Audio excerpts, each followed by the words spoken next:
oli kulaba on the sidelines nange Naheria Liznael Muyanga.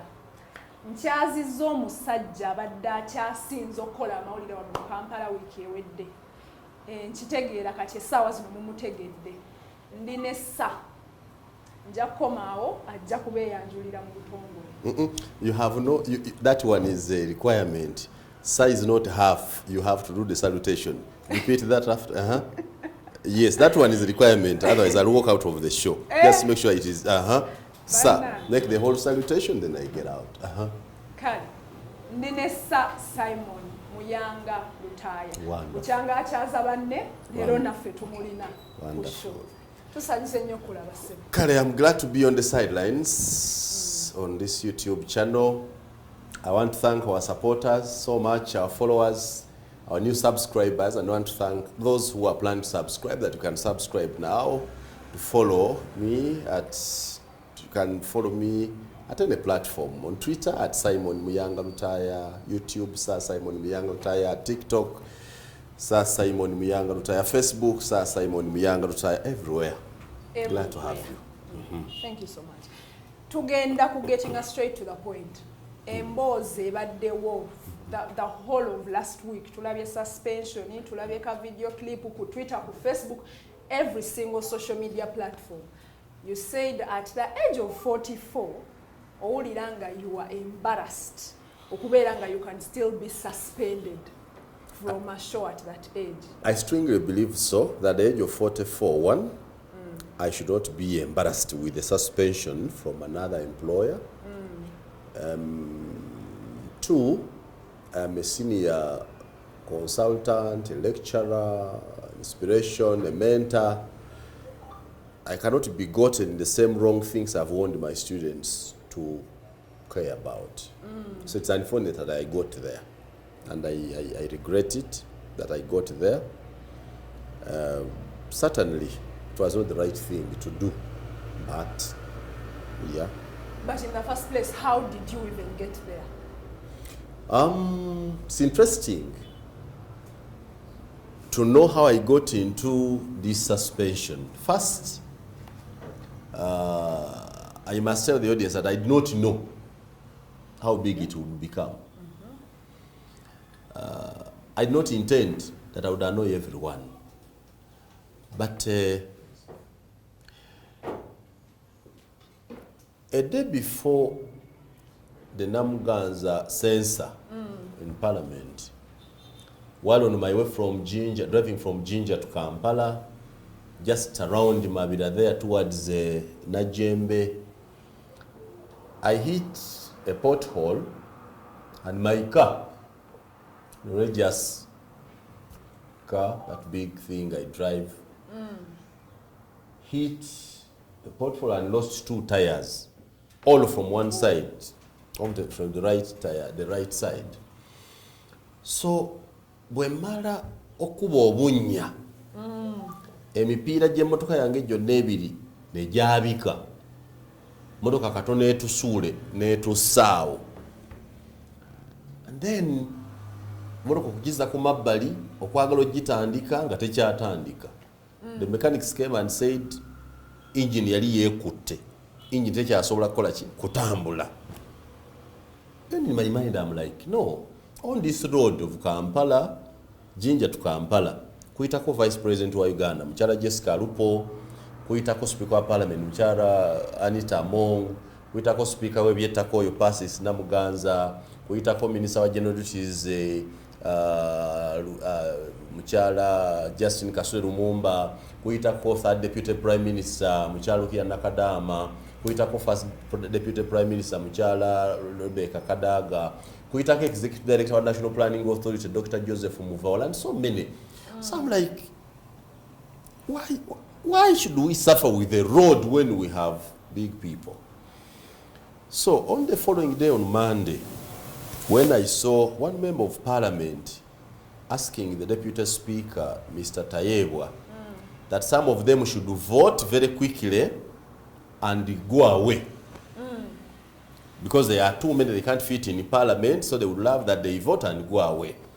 At the time the Honorable Member of Parliament wanted the voting to take place, the motion had not even been put on the floor. Even the deputy speaker said, now, you want to vote over what? We have not put, you're just presenting a report. You want to vote even before you understand the matter. So that anger, came to me and said, my car is grounded. Up to now, as we speak, the car is in the public service garage, opposite public service here in Wandegea. So MPs can come in big numbers to attend the censure of Honorable Namuganza, but they're not talking about the roads. I've lost my car, I've lost the car, I've lost the engine, I'm a poor man, I can't get what I want, I can no longer travel with the car. So it was out of that anger that we made the comments we made in the clip. There was nothing personal for or against Right Honourable Speaker. There was nothing for or against Honourable Persis Namuganza. It was not informed by anything. It simply got there. Okay. And you realize that boba wetegereza kakiripo ako. Tetuna wetwogera ku linnya lya speaker. There is no mention of the name of the speaker. Right Honourable Anita Among. Not at all. Or the deputy speaker. They came in impolitely because we criticize Parliament, and because they are the leaders of Parliament, one is the speaker, another is the deputy speaker, so impolitely we had attacked them. That's what my first reading was. But later on, as the suspension continued, I realized that no, the war was actually more personal. That somehow people had interpreted that we were for Honourable Namuganza against Right Honourable Anita Among. Yet, to the contrary, I have had a longer history with the Speaker, Anita Among, than I have had with Persis Namuganza. That if you had to ask me who of them was least thought to get angry with me, you'd think that Namuganza would be the first person that the speaker would really not get angry with me. But I learned later that it hurts most when a friend does it first. Okay. So Gambia Busungu is what led you to Busungu, and I still insist that Busungu of that road should be fixed. The road is bad. Everybody is crying. People are getting accidents. We are losing cars. We are spending so much money repairing the cars and everything. Something must be done. Bana, abantu mwabaveyidinda. Ni mwabaveyidinda okwidde kamba. Enjira yo mujibona. Enjira yo nayo namfu. Enjira chiboli. Olugudo chiringa how do you call it chiboli mu Luganda? Chimonde. The thing is chimonde. That road is chimonde. Chonda chiringa. I don't know. But I think I've understood that Parliament is irresponsible. Yes, I know Parliament is irresponsible. Parliament can put pressure because there are issues called issues of national importance. Can our members of Parliament from that side of the East, not even Busoga, but Eastern Uganda, make this an issue of national importance so it can be addressed? That road is an embarrassment. That road is an embarrassment. That road is an embarrassment. Mr. Muyanga, I still insist. Ka video clip nebye wayogera byakusimatuka oba olw'obusungu wajja okigenderera nti leero kanzije nkube parliament banampulira ekyamazima tetwabyetegekera byajja buzi naye nga nti olw'obusungu buli twaze spontaneous action kuwekyo kyetwali tulabye, especially nti wekyava ye member wa Parliament omwe yali ayagadde balonde nga ne motion tenateebwa ku floor. So it was not intended. We even knew the thing was dangerous after it had aired out. When people started sharing it, we have a very robust social media team at Baba. So it's that social media team that saturated this thing, and it went viral. It moved. I started seeing people sending it back into my inbox, sending things into my inbox. I said, things have turned this way. That's when I knew there was a problem. Okay, so bw'wamala okutegeera nti waliwo obuzibu, mwavaayo ne tiimu yamwe mwakeera kumata kwetonda. Because I promised I would declassify the events, kakiripo kamala ogenda vairo mukama waffe nanyini TV ya baba mwami baliyeku yatuyita ffenna nga abakoze n'agamba bannange mwandeetedde obuzibu kofe buzibu ki mwina bye mwayogedde ku paalamenti ne bigenda vairo buli omu ali mu kunkubira masimu kubuuza abaana bo babadde bategeeza ki babadde beesiga ki nze ne mubuuza nti buli omu yaani n'agamba no UCC enkubidde parliament enkubidde without mentioning names of specific we say UCC enkubidde parliament enkubidde bagamba mwabatyobodde n'ebirala tusirika feneka nti kanano so tugamba what is this then natutegeeza nti yali yeetaaga obudde okwongera okunoonyereza ku kiki kyennyini ekyali kinyiizizza abaali bamukubira amasimu bataatugamba naga nti kale mugende tujja kulaba tetwamanya nti balugende nti mugende tujja kulaba yali agenze kulaninga suspension solo ne tuddayo ewaka ne tugamba tujja kwetonda enkya we shall apologize so bwe twaddayo eka the following day on Wednesday 25th of January ne tujja ku mpewo that was Thursday ne twetonda abadde mutusonyiwe tukitegedde nti bye twayogedde byabanyiizizza but it is just honorable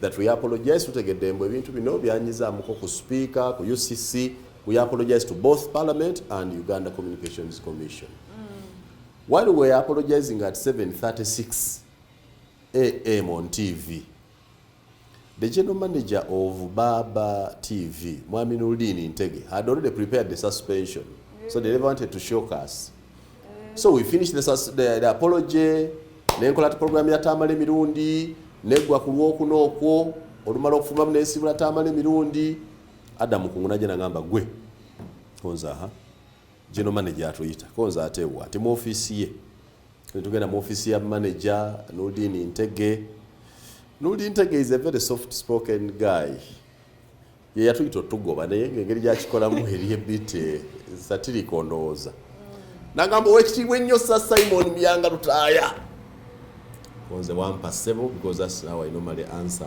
kama bange uli utya konze ndi bulungi miri mujebale konze yesebo kamange tulina obuzibu wano konze ene twera mu katebe Rukia ne Adam tulina obuzibu wano buzibu bwaki kati nga bwomanya ebintu bye mwakoze ndowooza obitegedde byanyiziza abakulu parliament si nsanyufu ne UCC si nsanyufu ntugamba nti bagamba ki first I demanded that they give me a letter that UCC had written the letter has never been seen I've never looked at the letter they have not given it to me nti parliament bagambye nti banyigidde ki can I look at the letter of who is complaining and what nayo baluwa tebanagipa nanga nti hona leba agenze mu town kuleeta baluwa ezo kuzifuna yajoba wako copies but for now kamba sabe mugira muddeeka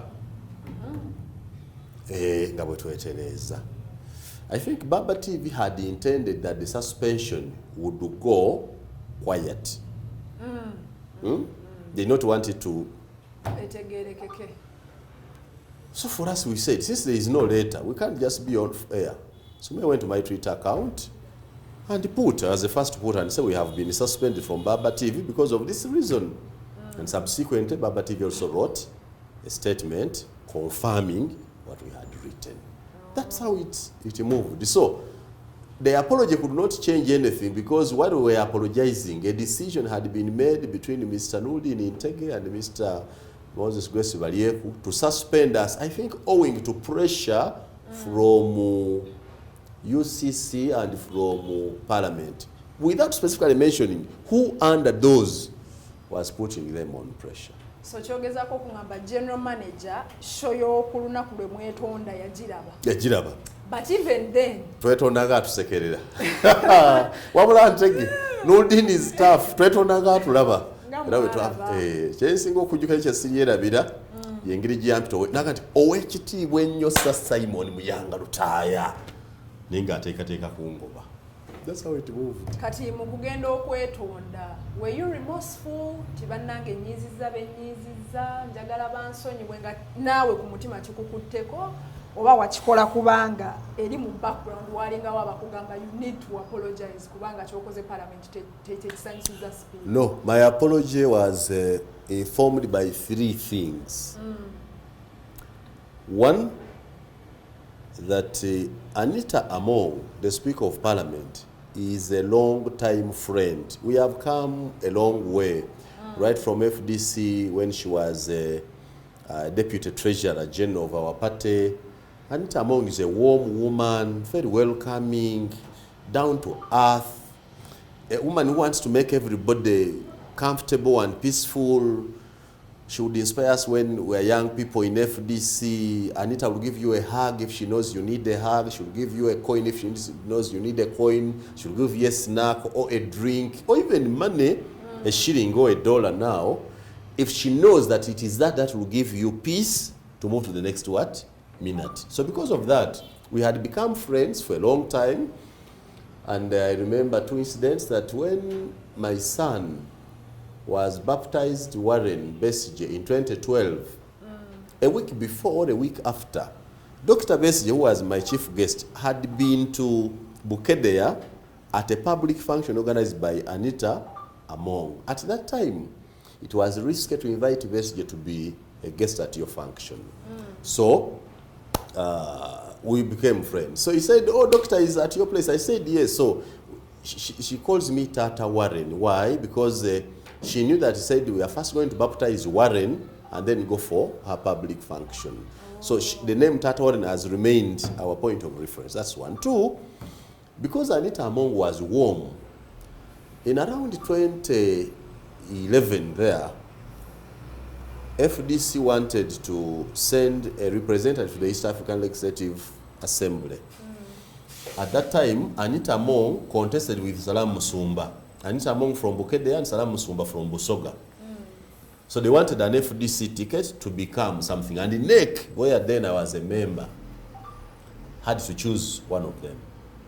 So I was on the side of Anita Among. I was a very ardent supporter of Anita Among against Salam Musumba. And I cannot forget the way we were ridiculed in Busoga. Everybody abused us, everybody talked, they ridiculed us, they mocked, they did everything. Reason was, how would we support Anita Among from Teso against Salam Musumba from Kamuli? But to us, we saw Salam Musumba as somebody who had a sense of self-entitlement because of the historicism of her being been a founder member of the FDC. Yet Anita Among was warmer, welcoming, nearer to reach, that kind of thing. So Salam Musumba even went into Usoga and said, no. Muyanga bano ni mwiru na bandi abantu bano bankwe balobi okutuwagira, and they abused us. But we were stuck to Anita Among because she was what I have said. So over time, DP and UPC worked behind FDC's squabbles and scooped the ERA slots. So DP and UPC, in the names of Mukasambid and James Opoka, and then another independent woman called Susan Naka, which went to ERA to occupy what would be opposition slots, and FDC was left out tactfully.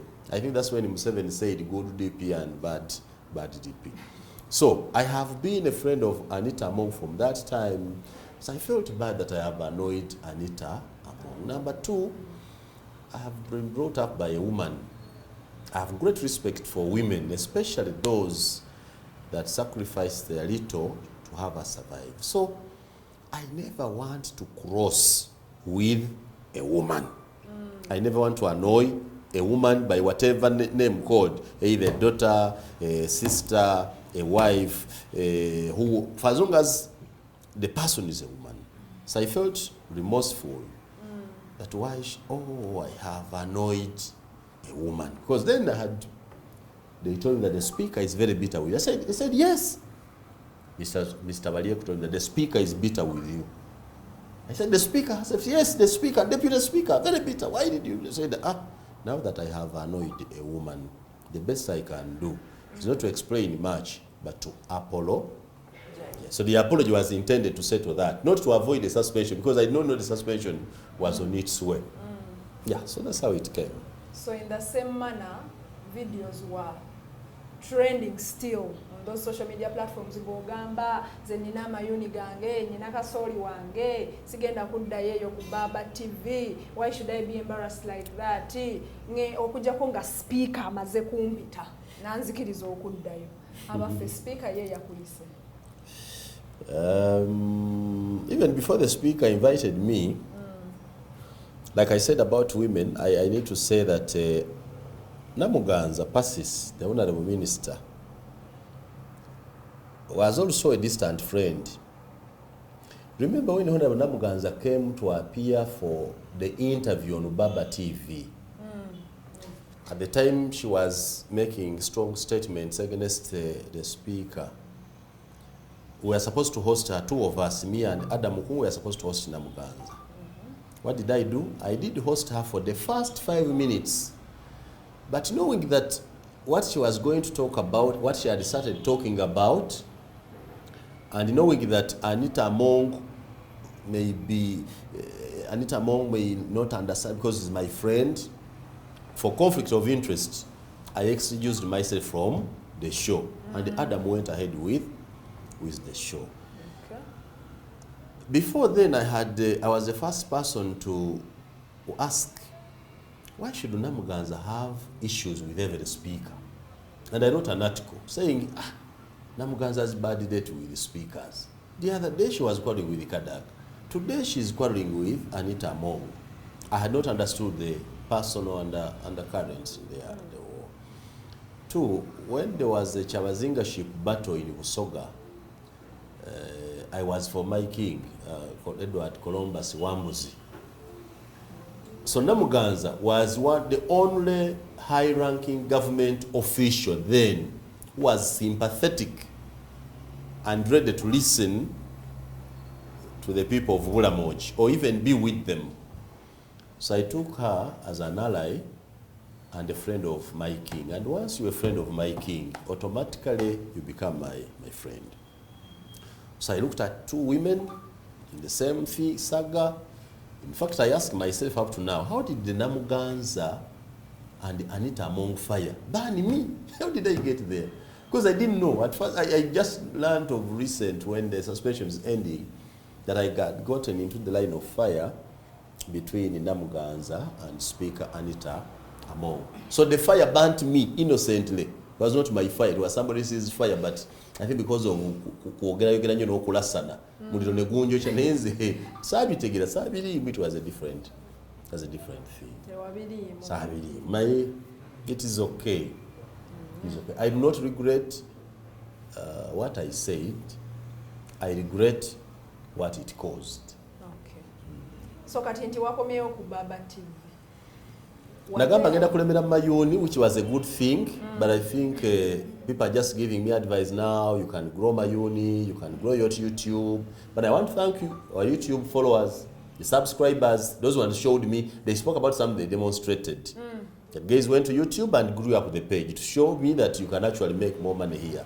But when you grow to my level, some of the careers we do, either teaching or journalism, ceases to be a matter of money and how much you make out of it. Sometimes it comes to passion. Right. You love it. It is something you love. Two, it comes to responsibility. That in this industry, where all senior people are exiting to go and become communication officers, to go and become members of parliament, to go and become ministers, our friends, the Agnes Nanut, who's left now, they're in parliament, the same Jungandas are in parliament, it's Kasivantes are away. Should we all leave? We said, no. As a sense of responsibility, I should be like Tamale Mirundi. Tamale Mirundi is one of the greatest and well-grounded journalists in this country. He has kept on the airwaves. I also said, maybe I can also keep on the airwaves. That's one. Number two, legacy. You cannot leave on the point of he was suspended. That will be a legacy shattered. So I have to come back, reorganize myself. Now that I know that there is no permanent life here, I have to come back, reorganize myself, reorganize my exit, mpola mpola, so that when I leave at a high and positive note, so that I have a legacy cemented and concrete, than I would have left on a point of when he was suspended, he did not come back. That's why I'm back here, to wind up a few things, but certainly I'm on my way out. Just be sure I'm on my way out, because very soon I expect to be in government. Very soon I'll join government, because I've talked to Dr. Besigye that in his government I want to be the Inspector General of government. So when Dr. Besigye comes up tomorrow, I want to be the IGG. I am negotiating with the guys in NUP to secure that position for me. I want the government, when government comes here NUP, but I say njagala okubeera kaliisoliiso. Twawa omuntu ebyesooka bino si byakulwanira NUP. Ngenda kuyingira NUP on condition nti ekifo kya kaliisoliiso wa government ekyo mukindekera. Lwaki nkyagala? Abantu bangi ababbye mu government eno, n'abamu bali mu opposition nga babbi, n'abamu bali mu NUP nga balyake. Njagala bwenzija neefuuka kaliisoliiso, mbalondola obugagga obwo bafunye obutategereka. Oba oli mu opposition, oba oli mu government, kubuuze gwe yali mu opposition bino wabijjawa. Oyina emmotoka 10, oyina ebizimbe. So genda mu NUP on condition nti nze kaliisoliiso wa government mu government ya Bobi Wine. Aba NUP banakukkiriza. Bajja kunzikiriza. Naye era mu government ya Joseph Kabuleta eya need. You know, Joseph Kabuleta these days speaks the best sense in terms of political arguments. I agree. Joseph Kabuleta is, if I have to belong to a party now, a political party, I would want to belong to Kabuleta's party. He's speaking a lot of political sense, but also in Joseph Kabuleta's government, I want to be sure. In Kabuleta's government, I don't even want to be IGG. I want to be Prime Minister. Kabuleta, njagala mu government okubeera Prime Minister, the presidency goes to Bunyoro, give the vice presidency to Baganda because they are used to that, give it to them. I don't have to quarrel with them. They'll ask me, I'm not a Catholic. Me, I want to be the Prime Minister, lead of government business from Busoga. Kabuleta, you are Munyoro, I'm a descendant of the Banyoro from Bulamoji. Assure me on that one, then we'll be there. So, I've told that I am going to government. Any government yet Katumba, oh yeah. I already deploy there my Shamba boys to work there. And when Katumba becomes president, I'll give him one of my Shamba boys to work with him in his government. So I'll work under the Shamba boy. Okay. I can't join Katumba's government. That's comment. I can't join government. So I'm about to join the government. So government, nze ndi ku stand by government yoneddako. Waliwo eno gye bagamba ey'omutabani. Eyo sinamanya biriyo olira tambala ebintu byabyogera naye zino gavumenti esatu zino eya Besigye bwejja, eya Joseph Kabuleta nejja, eya Bobi Wine nejja, awondi sure tijja kutambulanga na bugombe either IGG or Prime Minister abantu kutanda nojja kwene eruwa n'eriwo eno gye tulimu eya NRM kati ene benjaga zaaki kayinza okutanda tomanyi omukisa gukukwatirawo ne bagamba tukwetaaga. This government does not want me. For what? Babuulira ekifo kye wandyagadde. Ababanyima obusomesa. I want to be a secondary school teacher. Every time I apply, I have applied 4 times. Every time I apply, the Education Service Commission throws out my application. When I ask people, tell me that, your name is Noni. Once somebody looks at the name, he says, Onombega, somebody throw me out.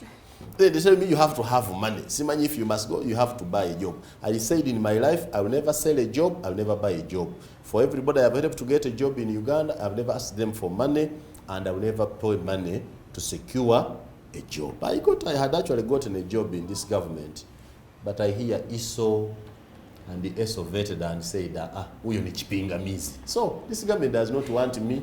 They have no job for me. But I want to appreciate them for one thing. This government is tolerant. Okay. But even when we oppose it from within it, but they have tolerated us. The kind of intolerance I saw on social media, nga ndaba abanupu aba National Unity Platform mwendi twabali mu opposition ngate be celebrating kigende kibadde kivuma Bobi Wine odangamu okweregera ku mubanda tubadde tukuwonye nawe genda okiwuliremu kigende kiri enfuufu. Nobody, I thought abenaare mbe badi celebrating anti ogomwa tukoze eki tuguwonye kuba Anita Among yali gwe baga nti yali gwe nanyiza wa NRM ne Tayiba naye wa NRM ne parliament ya NRM, but those NRM people were calling us to say again what happened, which means for them they are okay with, they are used to who we are, whether we oppose them or not. But my friend is in opposition, especially those from the Red Party. They were saying they are happy with my exit now. So I think Mr. Museveni's government will be credited, and himself will be credited for some relative degree of tolerance. Museveni is a bit tolerant now compared to other leaders. You can see what other leaders can do when they have power. You can see what other MPs can do. You can see what other opposition leaders can do. You can see what everybody who has some power can do with it. We thank Mr. Museveni for being tolerant. He's working with his former enemies, including the Speaker, who was formerly in FDC, the Deputy Speaker, formerly in FDC, Muchala Betkamia, formerly in FDC, Mama Mabira, formerly in FDC, Nobert Mao, formerly in DP, former, current, former, Nobert Mao is what? Formerly, currently. DP, okay, both current and formerly in DP, and so many others, Mr. The Deputy Attorney General. There are so many people, Muchala, Joyce, Sebugwao, Banange, I don't know. Those of us who are in FDC know how passionately, how strongly Muchala, Joyce, Sebugwao argued and loved FDC and hated Mr. Museveni. We can say that without fear. That even at a close range, you'd see her speak with a lot of abasajjabo. But today, Muchala, Joyce, Sebugwao is working with Mr. Museveni. So Mr. Museveni has a rare degree of tolerance that both his lovers and haters must respect. That somebody is your enemy today and tomorrow is your friend. You even empower them. You allow them in your bedroom. You give them big positions. No, for that one, without mincing words, Mr. Museveni is an exceptional leader. And I salute him for his degree of tolerance. Just like I salute his bush war fellows. Dr. Besigye is tolerant. People have abused Dr. Besigye. And for us in FDC, we have never attacked anyone. Mugisha Muntu, people abused and ridiculed. Nobody attacked anyone. Na ye yogera ku bwana bwa Nuupu banna. N'okugera bwogeza erinnya Kyagulanyi nga tonna nti Kyagu bukuvuma. Bobi bukuvuma. Tebutegera kyoyogera, tebulinda omaleyo, bukubuukira bubuukizi. We have to build Nuupu together. We have to build Nuupu together. Me, I'm building that if I must join Nuupu tomorrow, I must make it a better house today. Na ye bwana naye kigambibwa nti gwe ne Nuupu mwandibanga mulinamu kiki, what is the problem? Lwaki mwewalana nnyo mwe ne Nuupu? No, tetuna kye twewalana ne Nuupu because Nuupu, by the way, if Nuupu became the leading opposition party, the party in government, me, I would be a big man. First of all, Kyagulanyi, Robert Kyagulanyi is my koja. My real koja bannaye bate mukimanyi. Robert Kyagulanyi sentamu kojange ddala eyeddira embogo mutabani wa jjajjange Kyagulanyi. Kati nze Kyagulanyi bwafuuka president mbeera mu first family. Ffe tubeera abantu bemunoonya okubawa ebifo. Kati bwe mpulira nga munvuma. So I don't hate Nuupu, but I want Nuupu to be a party better than FDC, better than NRM, better than GMA, DP, UPC. Why? It is the leading opposition party today. It is where every politician would want to go. It is where all of you young people in university would want to go. It is where all those disgusted with government would want to go. For that matter, it must be a clean party to merit the decisions of those who want to join it. But because some of them are petty in thinking, their brain think from house to main road. They look at the struggle as being a distance from the house to the main road. they don't understand me. But those who understand me know that I am building NUP by criticizing it. I am building it because my vision and the way I look at the struggle is not for me. This struggle should not benefit me. The struggle should not benefit my children, my grandchildren, and their children. So we must do it now, because the Chinese say that the only way you can predict your future is by making it now. The seed we sow in NUP today is the good governance we will reap when it comes to power a few years to come.